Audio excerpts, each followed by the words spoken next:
Bismillah, unboxing jajanan lagi gara-gara Big Voucher YouTube Shopping ya. Saya jadi beli smartphone tahun lalu yang sudah pernah saya review. Ini sekaligus video unboxing buat bukti pembeliannya. Jadi sekalian kita main tebak-tebakan. Teman-teman tahu nggak ini smartphone apa? Saya balikin dulu ya, biar lebih bebas ngomongnya tanpa disensor alamatnya sambil kita unbox. Harganya turun setengahnya. Bodinya metal. Ya, dulunya 6 jutaan. Dengan YouTube Big Voucher, YouTube Shopping Big Voucher, kemarin saya bayar 2,8 juta ya. Jadinya memang kerasa big deal banget. Terus dia dijanjikan dapat Android 15, mudah-mudahan sudah dapat. Karena pas pertama rilis itu Android 13 dan jatahnya 2 kali upgrade doang. Ya, ini adalah Sharp Aquos Sense 8 yang sudah saya review dengan judul Ayah Mengapa Aku Berbeda. Ya, jadi karena smartphone Jepang, saya bawa tokoh Jepang juga di sini. Ya, memang ada masalah yang banyak dikeluhkan user, katanya layarnya jadi kehijauan. Tapi mudah-mudahan ada solusi, entah itu dengan software update atau apapun. Yang jelas, kalau saya bisa dapetin di harga 2,8 juta sih worth it banget. Kenapa? Karena dia sudah military standar ya, tahan air, kemudian sudah punya eSIM juga, bisa pakai eSIM. Sudah 5G juga, brand Jepang, build quality-nya nggak kaleng-kaleng, logam bahkan ini. Kemudian dapat RAM 8 GB, storage 256 GB, layar Exo OLED 6,1 inci. Ini yang paling jadi pembeda ya. Layarnya 6,1 inci, compact banget. Kemudian ada lensa ultrawide juga, walaupun yang ini sensornya yang untuk lensa ultrawide itu 8 megapiksel. Kalau Sense 9 sudah 250 megapiksel ya, 50 plus 50.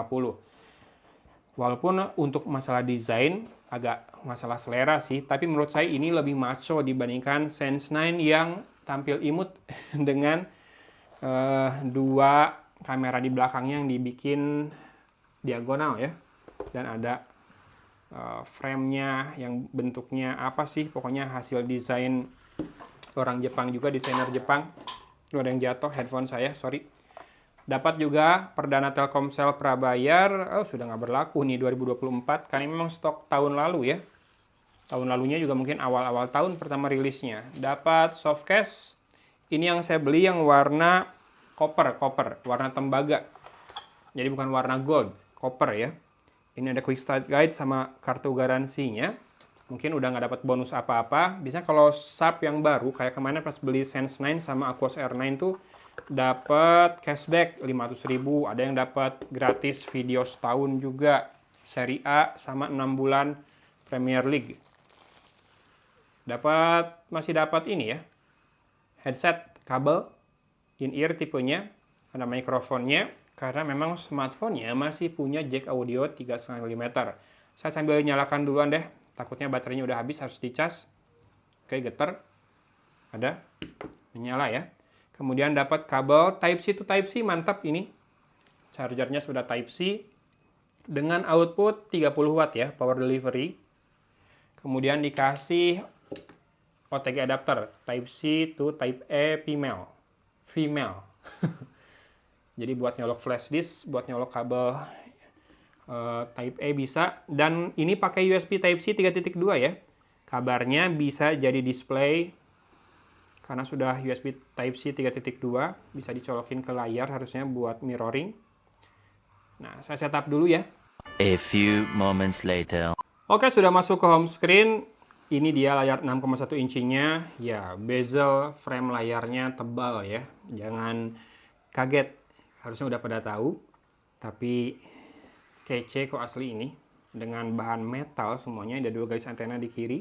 Selain itu tidak ada apa-apa lagi. Di sisi atas ada SIM tray yang nggak butuh ejector buat ngeluarinnya. Ada mikrofon kedua dan 2 garis antena lagi. Untuk SIM tray-nya, saya lupa deh, ini single SIM apa dual SIM? Oke, single SIM ya, tapi ada slot micro SD. Kalau mau dual SIM, harus pakai eSIM, SIM keduanya. Seperti itu, pemirsa.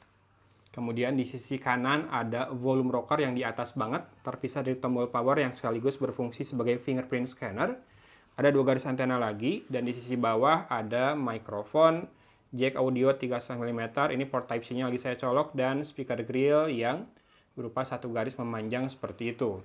Ini PR buat lepas stikernya biasanya, jadi saya nanti aja lepas stikernya. Seperti ini warna kopernya, ya masih mirip gold dikit-dikit lah ya. Ada logo Sharp di sini, Aquos di tengah. Ini lensa ultra wide-nya 8 megapiksel, ini kamera utamanya 50 megapiksel, ada LED flash 1. Dan ya, desainnya mengingatkan desain smartphone tahun 2018-an, 2017 ya, yang banyak garis antena karena bodinya terbuat dari logam semua. Saya akan cek untuk softwarenya. Out of the box ini masih yang lama kah atau sudah pernah di-upgrade sama seller? Android 13 masih. Ya, Android 13 dengan security update 1 September 2023. Nanti akan saya munculkan foto-foto software update yang didapat sampai posisi akhir. Saya belum tahu akan full review lagi atau enggak, tapi saya berencana nyimpen satu buat dipakai sesekali. Karena ini compact banget buat dibawa asik, walaupun ya kurang estetik aja bezel layarnya ya. Tapi buat yang nggak mau pakai handphone Cina karena pasaran, ini kan handphone Jepang ya. Jadi mungkin ada yang mikir lebih bergengsi, wajar-wajar saja.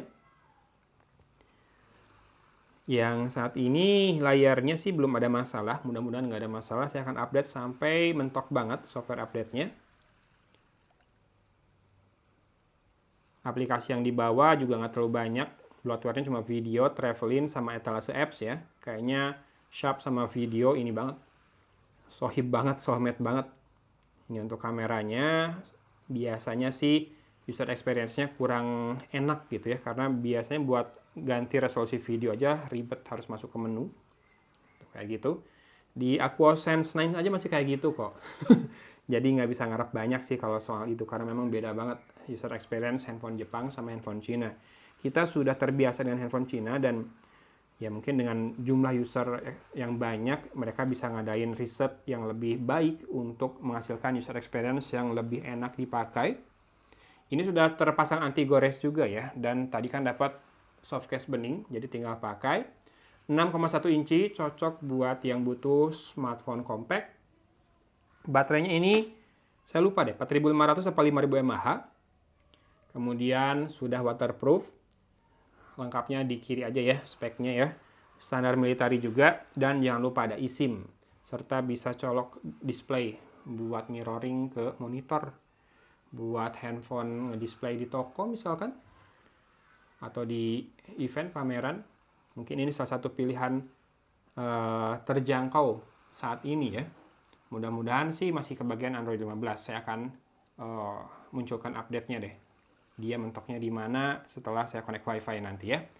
Ini baterainya tinggal 11%, jadi saya mau cas dulu aja. Kalau pengen nonton review yang pernah saya buat juga boleh. Klik aja kanan atas ada card. Atau nanti setelah selesai videonya muncul juga beberapa kotak di video ini. Bisa pilih video saya yang review lengkapnya. Atau kalau teman-teman tertarik juga pengen mencobanya setelah harganya drop banget ini, boleh cek produk yang muncul di video ini atau klik link di deskripsi ya. Saya coba carikan yang termurah yang saya bisa deh. Gimana?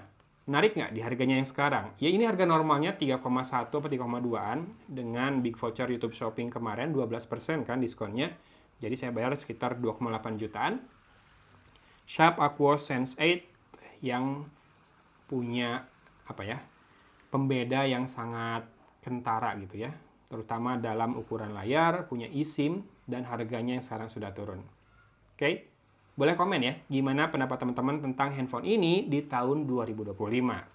Gitu aja dulu, hatur nuhun sudah menemani saya, unboxing jajanan saya dari kota Cimahi. Agun pamit undur diri, wassalamualaikum warahmatullahi wabarakatuh.